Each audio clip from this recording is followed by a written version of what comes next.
Guys, remember me talking about in my last video about Madeira when I corrected myself over Madeira?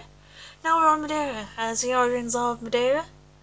and history date back to the Miocene period, which is about 5 million years ago, when volcanic explosions occurred in the western parts of the Atlantic Ocean as successive eruptions deposited lava layers, ash and rock that eventually emerged from a series of islands, as Madeira became the largest and most populated, and which is tens of kilometres northeast of Porto Santo Island. The other inhabited island to the east, a small and uninhabited desertous islands, and 250 kilometres south of Funchal, the Cervagins Islands, now classified as a nature reserve, as the archipelago was inhabited until 1419, when the Portuguese navigators João Congalvez Zarco landed in Madeira.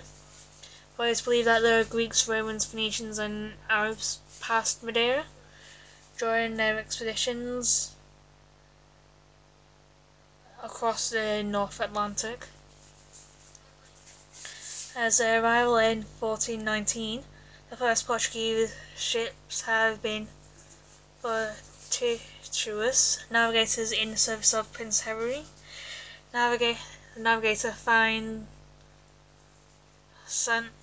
Prince Porto Santo Island when exploring the coast of Guinea, where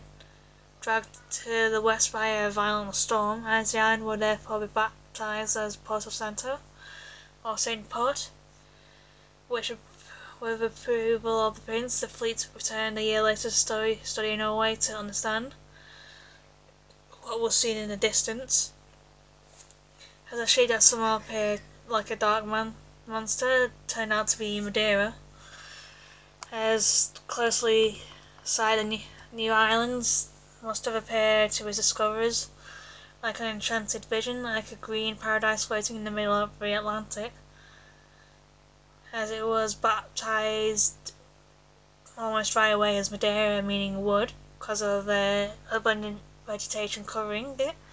as the giant tree trunks of Madeira influenced the Portuguese shipbuilding, allowing quotas caravels of higher masts to unraised castles of the bow and the stern, which contributed to the success of travel such as Vasco da Gama to India in 1498. In order to ensure colonization, Henry the Navigator administratively divided the archipelago into 3 capitances. Tristan Vaz, a noble warrior descent received the eastern part of Madeira, whose main town will become Madiera. João Gonçalves Zarco, who had led the first expedition and fought the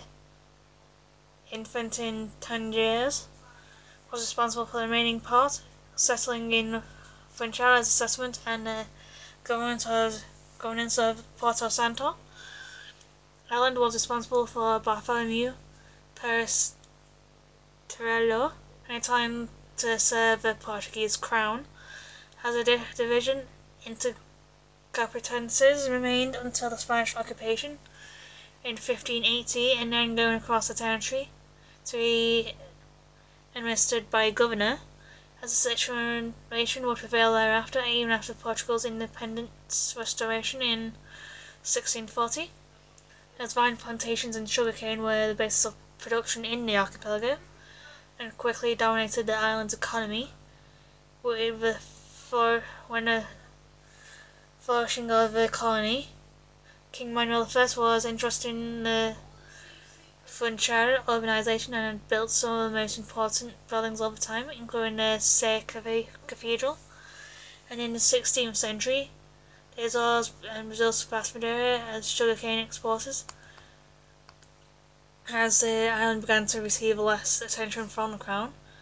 as it took successive attacks by pirates so that the monarch returned to pay attention to Madeira, as the inhabitants lived in a state of permanent threat, always waiting for attacks by sea, as they had a habit of taking refuge in the highest points of the island. And from this time Portugal and began to invest in the fortification of Funchal and Porto Santo, to replace by senior officers to reside permanently on the island.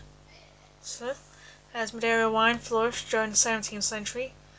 differing sugar as the mainstay of the local economy. It was at that stage that the presence of English on the island increased. As throughout the 18th century, the most important trade routes continued to go through Madeira. As the English fleet, both commercial and war, docked on the island of Madiera on the way to the West Indies. And the same happened with the traveller scientists and explorers like Captain Cook and Charles Darwin, who spent time there. And in 1815, Napoleon passed in Madeira on his way to his exile,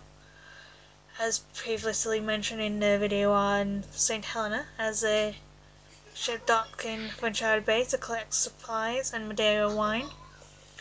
And in the 19th century, Russia became the main market of Madeira wine, and also within the history of North America, no other wine had the prestige of Madeira wine, for which nearly 200 years dominated halls, banquets and receptions.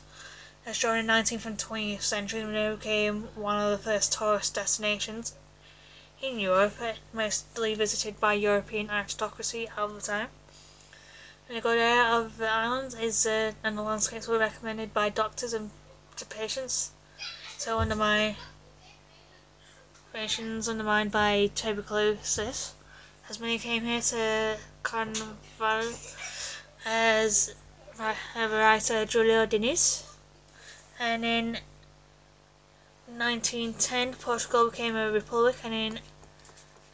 1926 a dictatorship that would be led by Salazar for 36 years. As during this period Madeira became military occupied, following a revolt in 1931. As the Portuguese Revolution of 1974 began a new era on the archipelago, as Madeira ascended to the political status of an autonomous region, and over the years Madeira could again retain from a deprived region dependent on agriculture to one of the most attractive tourist destinations in Europe, as it's an engine for the economy on the island, with an emphasis on the quality of hotels and ecotourism and natural landscapes. And for the legend, and according to the legend, from the late 14th century and early 15th century, there was in England a young man named Roberto Machim, a legendary knight in the court of Edward III. He was in love with an English lady named Anna de Alfred, or Anna de Harford, who corresponded to his love, but was to marry a nobleman by the will of the family. As Machim and his families, as his friends, foresaw a plan to rescue the bride before the wedding and take her by boat to France, that at the time was fighting against the English in the 100 Years' War, as the date of escape was agreed with the young woman to be the eve of the wedding day. As they fled away from the English coast, the lovers were surprised by a storm that caused them to lose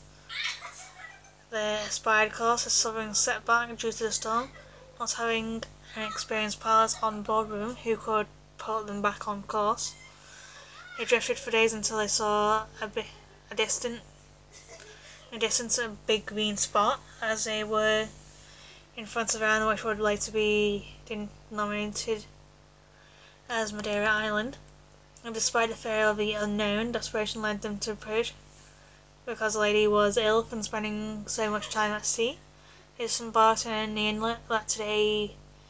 is known as Madiera Bay, as their anxiety to step ashore was so great they left without taking appropriate action to anchor in the boat.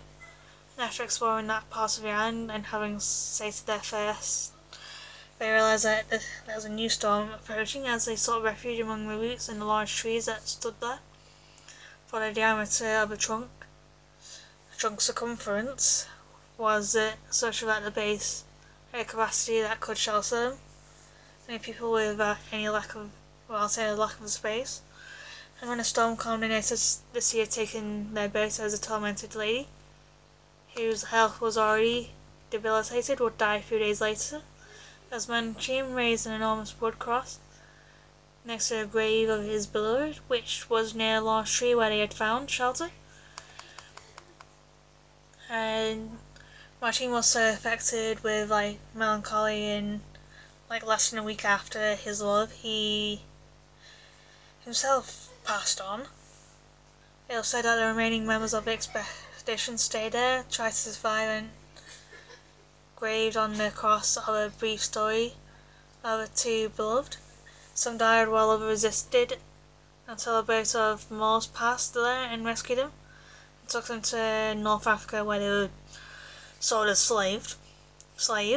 as one of these would have been rescued by one of the payments for the release of the captives of the Christians, who did with African traders. So it was this way that someone survived and told the saga of Manchin, and rumours of said discovery